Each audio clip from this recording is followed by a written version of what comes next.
Друзья, мы сейчас в заповеднике, где живут красные колобусы.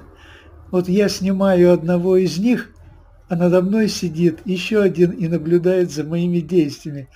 Да чё, забавные создания. Рекомендую, если будете на Занзибаре, обязательно посетите это удивительное место. Это краснокнижные животные. Они исчезающий вид. Это эндемики острова. Они только на этом острове.